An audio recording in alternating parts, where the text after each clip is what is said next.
ونكون للخير العميم مثالا. بسم الله الرحمن الرحيم. الحمد لله والصلاة والسلام على رسول الله وعلى آله وصحبه أجمعين. موضوعنا أن كهضلينا وحكوسها بسنيهاي ظلمي حاران تنمت كيسة iyo qofkii waanadaasi inuu dulmiga xaraan yahay ku qanci weyda oo u malaysa in ay dana ku gaarayso inay wax dulmiso nihaayada iyo meesha ay ku dambaynayso si qof walba uu ogaado inuu toosnaaday in asaga dantiisa ku jirto ummadoo dhan danaheedu isku wada xiran yihiin markay ummaddu wada hagaagto ayuu qof walbana wixii uu rabay ayuu ka dhex heli karaa. dulmigu wuxuu u kala baxaa saddex qaybood. dulmi waxaa la yiraahdaa ilaahi ma dhaafaayo, dulmina ilaahi wuu dhaafayaa, dulmina ilaahi kama tagaayo. dulmiga ilaahi uusan dhaafaynin waa shirkiga ama waa gaalnimada oo ilaahi uu yiri inna allaha laa yaghfiru an yushraka bihi wa yaghfiru ma duuna dalika liman yasha.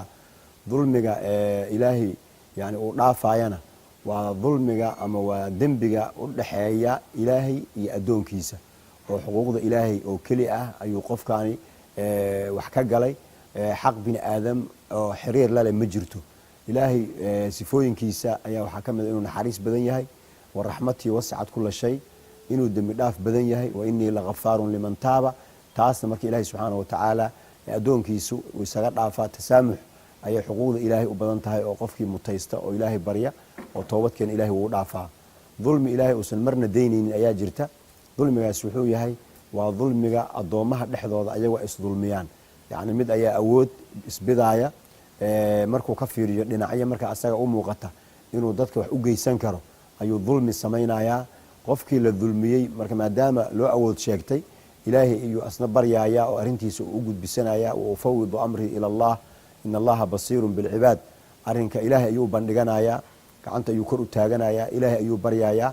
ilaahay baa u jawaabayo. ilaahay wuxuu ku dhahayaa qofkaas la dulmiyey la ansurannaka walow bacda xiin, muddo kadib ha ahaatee waan kuu gargaarayaa.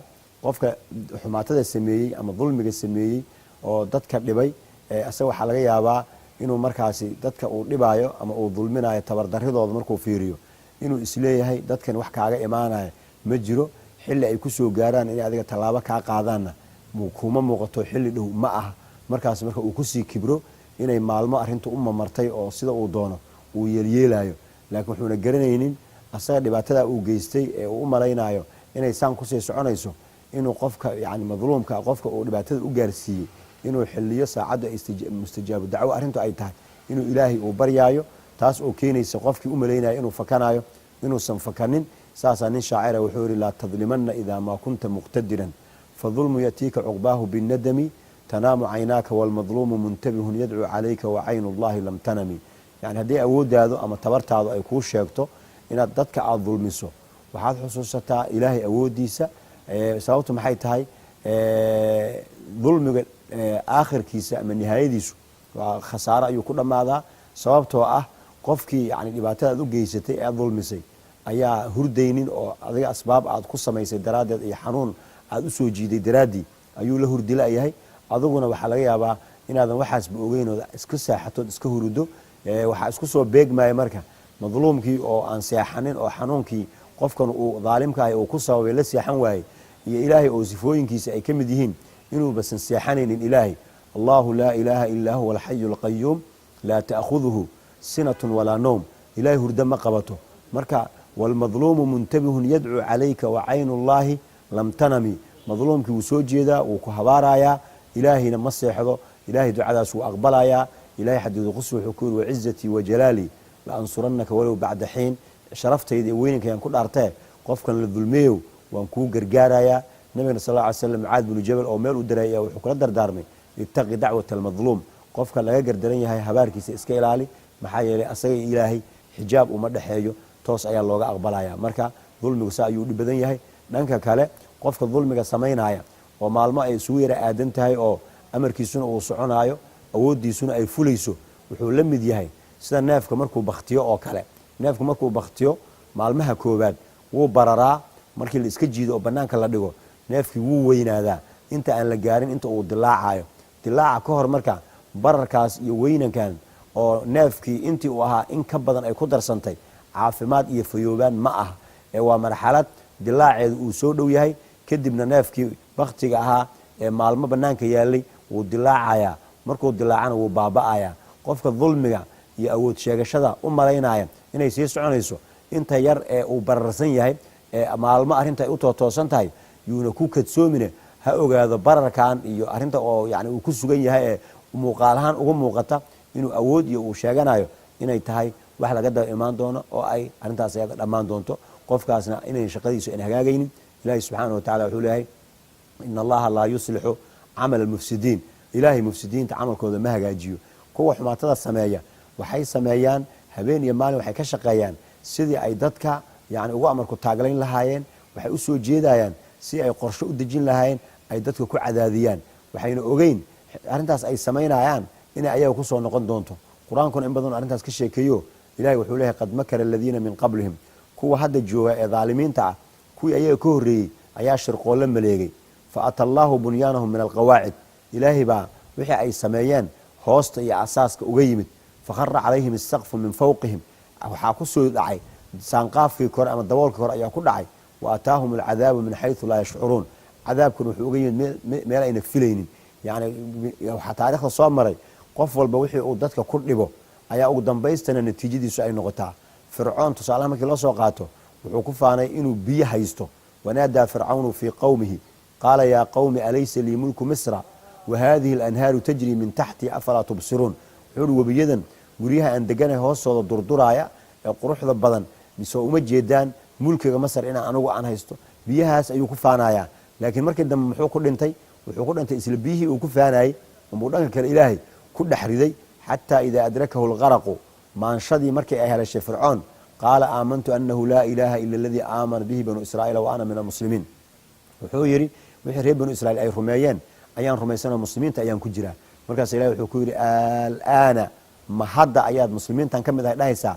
alaana waqad casayta qablu wa kunta min almufsidiin, adoo horay u caasiyey oo mufsidiinta ka mid ahaa miyaa hadda markay duruufi ku qabatay ayaa saas dhahaysaa? marka qofka marka uu fursadda haysto ee uu sii wadi karo dulmigii, hadduu dulmi ku jiray, hadduu ilaahay dartii intuu isaga daayo uu toobad keeno, waa loo dhaafayaa wixii hore. oo ilaahay subxaanahu watacaala waa kafuururaxiim.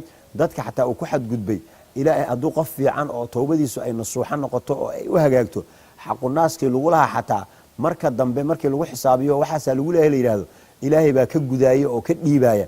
laakiin haddii uu sii wado oo su u sii wado, xilliga ugu dambaysa ilan dhaalimka waa la qabtaa oo xilliga ugu dambaysa natiijadiisu meel xun ayay ku dambaysaa. sida qur-aanku in badan uu ka sheekeeyey suurat huud oo kale yaa waxaa laga soo sheekeeyey taariikhda wixii ummado soo maray oo dulmi iyo awood sheegasho ku dulminayay muslixiintii iyo dadka alukhayrka ah.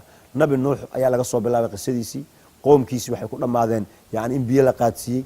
kuwii ku xigay reer caad sidoo kale si lamid ayay noqdeen, waa la halaagay. reer thamuud sidaas oo kale, yani taariikh dheer ayaa soo martay oo sidaas ay tahay. intaasoo dhan markuu qur-aanku uu dhammeeyey oo laga sheekeeyey yaa ilahi subxaana watacaala wuxuu yidhi wakadalika akhdu rabbika ida akhada alqura wahiya daalimatun ina akhdahu aliimun shadiid. sidaas ayay ilaahay qabashadiisu ay tahay. haddii uu daalimka uu qabto, qabashadiisaas waa mid adag oo la adkaysan karin, sida taarikhdaasba laga soo sheekeeyey.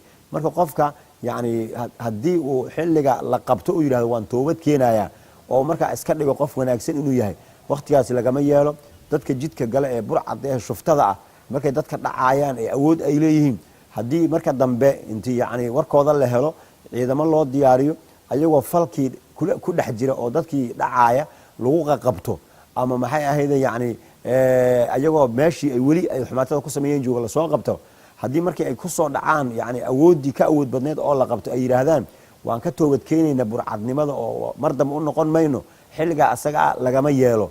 ilahay saasa w markuu ka hadlayay xiraabada iyo dadka jidka gooye oo xukunkooda la sheegay sida laga yeelayo, ayaa wuxuu daba dhigay ila aladiina taabuu min qabli an taqdiruu calayhim, kuwa toobad keenay inta aan loo awood sheeganin ka hor. oo qofkii asaga oo aan loo awood sheeganin oo dembigii sii wadi kara, hadduu isgarto wadadan uu hayaay inaysan ahayn wadadii saxda ahayd ee meel gaarsiinaysay, oo uu ka soo laabto oo wadada saxda uu ku soo dhaco, waa loo dhaafaya. laakiin hadduu saas yeeli waayo, markii la qabto hadduu yihahdo waan toobad keenayaa, toobadkeenkaasi waxba kama jiro, sababtoo ah haddii xataa yani hadda ma sii wadi karaa, gacan buuba ku jira waaba la qabtee. hadduu yihahdo waan sii wadayaa dembigii xataa awood uu kusii wado meel awoodii bay ka dhammaatay. marka toobadu waxay furan tahay inta qofka ayna awooddu ka dhammaanin. hadday mar awooddu ay ka dhammaato oo uu gacan galoo la qabto, hadduu yidhahdo waan toobad keenayaa toobad tabar weyday ayaa la yidhahdaayo taas laga yeeli maayo. marka intayna halkaas gaarin oo marxadaas ayna gaarin qofkii xumaan samaynaya oo ay naftiisu u been sheegtay oo awood markaa u muuqataay oo isku halaynayay oo u malaynaya inuu kusii socon doono dib ha isu muraajaceeyo, taariikhda ha ka faa'iidaysto. waxa taariikhda looga sheekaynayo ummadii hore loo sheegayo waxay tahay ummadaha gadaalka imaan doona inay yani iskaga ilaaliyaan khatartii ay galeen oo ayna halaagsamin. fircoon ilaahnimo ayuu sheegtay, awood badan ayuu lahaa, awooddaas iyada ah ma inay sii soconin. markii dambe waa la joojiyey oo lagama yeelin inuu sidii uu doono uu sii yeelo. marka yani markuu yidhi waan ka toobad keenayana waa laga diiday oo taas iyada lagama yeelayo ayaa la yidhi. marka waxa isweydiin leh awoodda meesha uu ka gaaray yaa islahaa sidan ayay wax noqonayaan. markii biyihii ay qaadeen oo webigii lagu riday, ilaahay wuxuu heli karay in biyuhu ay hor u qaadaan sida ciidankiisiiba ay u qaadeen oo ciidankiisii biyihii ayaa qaaday, waxbana lagama arago saasay ku dhinteen, biyihii ayaa la tegey. laakiin fircoon keligiis ayaa la ataagay, waa laga soo bixiyey biyihii, banaanka ayaa lasoo dhigay. markaasa ilaahay xikmadda uu banaanka usoo dhigay fircoon markii uu dhintay kadib yaa qur-aanku wuxuu inoo tilmaamay xikmadda laga leeyahay. ilahay wuxuu yihi falyawma maanta nunajiika bibadanika litakuuna liman khalfaka aayatan waina kaiira min annaasi can aayaatina lagaafiluun. maanta badankaagii ayaan banaanka usoo bixinayna oon soo dhigayna. maxaa yeele hadaan saa la yeeli lahayn dad ayaa u qaadan lahaa inuu hawlo kale meel kale ugu maqan yahay. laakiin marka asagoo la yaqaanay banaanka lasoo dhigay waxay fahmayaan ilaahnimadii uu sheeganay inay been ay tahay, naftiina ay ka baxday. saasa waxaa lii jasadkaaga banaanka lasoo dhigayaa. saas waxaa loo yeelayaa litakuuna liman khalfaka aayatan, dadka kaa dambeeya ee awood sheegasho iyo dulmi markaas ayaga ay samayn karaan u maleeya inay wax ku gaarayaan si ay yani aayad ugu noqoto oo ay hawsha ay ku jiraan ee xumaatada ay isaga daayaan. laakiin haddana ilahay qur-aanka wuxuu noogu sheegayaa waina kaiira min annaasi can aayaatina lagaafiluun. in badan oo dadka ka mid ah aayaadkan ilaahay way ilowsan yihiin. kuwa saasoo kale u ilowsan ayagana waa la baraarujiya. waxaa la yidhahdaa khuliqa alinsaanu min cajal. insaanka ayaa wuxuu ka abuuraya degdego, wuxuu rabaa qofkii xumaatada samaynayay markiiba in la qabto oo meesha laga leexiyo. ilaahay xikmadiisuna meel ayay ku socotaa oo ah qofkan waxaa laga yaabaa dad inay ku siran yihiin ama ay ku kadsoon yihiin oo uu qof fiican uu leeyahay. dadkan waxaa bini aadamka la yaab ayay leeyihiinoo ummadaha kale marka la dulminaayo oo qofka asaga aynu dulmigu kusoo jeedin wax mushkilaa inay jirto uma arkaayo. wuxuu leeyahay arrintu waaba iska caadiye, dadka wax sheegay maxay la hadlayaan len asaga ayuuna dhibaato una haysanin, laakiin dadka kale ayay dhibaatadu ayay ku maqan tahay. marka markii la gaaro marxaladda daalimka la qabto yani aayad in laga faa'iidaysta la rabaa oo la yidhaahdo kii kaa horreeyeyba jidkan ayuu maray wuuna halaagsameye ka joog waina kaiira min annaasi can aayaatina lagaafiluun. marka degdega dadku ay jecel yihiin in markiiba daalimiinta la qabto ilahay xikmadiisa wuu u yara kaadiyaa. waxaa loogu sugayaa in ay dadka ku fidnaysan ee qof hagaagsan u malaynaya in intuu dulmigii ayaga kula soo jeesto oo qof walba gurigiisa uu ugu galo daalimku. ilan daalimku mar hadduu dulmi u barto dadka inay u kala sokeeyaan iyo inay u kala shisheeyaan waxba shaqadiisa ma aha. asagoo dantiisa sida uu markaa u arko ayuu ku soconayaa. cid walba ciddii uu is yidhaahdo aday dantaaday ka hor imaanayaanna ilaahu muu qofka ugu dhow u ahaado wuu ku soo jeesanayaa. nabiguna wuxuu yiri sal allahu alay wasalam man acaana daaliman calaa dulmihi, qofkii qof gardaran marka horeba gardarada ugu kaalmeeya sallad allahu calayhi, ilaahay ayaa asaga dib ugu sallida. markii dib loogu sallido oo dulmigii meel walba uu gaaro ayaa dadkii waxay dhahaan kan yaa naga qabta. markii halka ay soo gaarto oo laisla wada qiro inuu qofkaani in qabasho uu mudan yahay ah markaasaa la qabanaya. saasaa ilahay wuxuu yidhi khuliqa alinsaanu min cajalin sauriikum aayaatii falaa tastacjiluun. anaa aayadahayga idin tusaaye daalimiinta cibro wax lagu cibro qaata ayaa ka soo muuqan doonee ha degdegina. laakiin waxaad in ogaataan qaacidada ama xeerka ah wadada xuni ciddii martaay natiijadeedu xumaan ayay ku dhammaataa, laguma faa'iido. ina allaha laa yuslixu camala almufsidiin. aayad kale wuxuu lehay inahu laa yuflixu adhaalimuun. dhaalimiintu ma liibaanaan, ma guulaysanayaan. marka wax kasta oo xumaan oo la dhoodhoobo, si kasta oo loo qurxiyo, si kasta oo awood bini aadam loo huwiyo, mar haddayna wuxuu wax hagaagsanayna ahayn maalmo ayay joogayaan kadibna way tegayaan. waxa wanaagsan ee khayrka ah ee wanaagga ka shaqaynayana si kasta oo la isugu dayo in la qariyo oo dadka muslixiinta ahlu khayrka loo cadaadiyo oo bulshada looga dhex takooro oo loogu diro dadka oo laga dhiga dad meel xun u socda oo ay dadkii loo caayo. xaqiiqada markii la fiirina wanaag iyo khayr inay ka shaqeeyaan ay tahay si kasta oo loo yiraahdo ugu dambaysta waxaa ku soo haraysa oo natiijada ay noqonaysaa fa ama azabadu fayadhabu jufaa'an.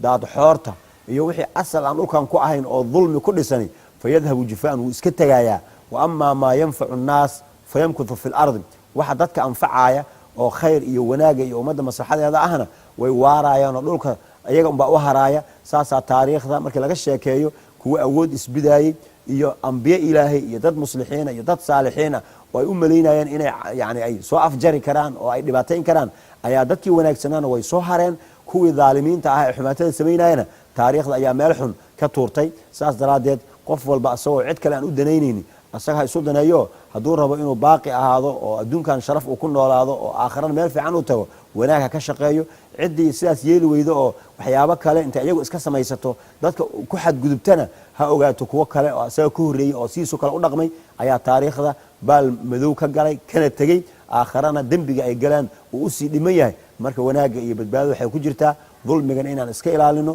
wanaagga iyo khayrkana in aan ku dadaalno taasaa adduun iyo aakhiraba ina anfacaysa intaas ayaan mawduuceena kusoo gabagabaynaynaa hada wabillahi tawfiiq asalaamu calaykum waraxmat ullaahi wabarakaatu وأكون للخير العميم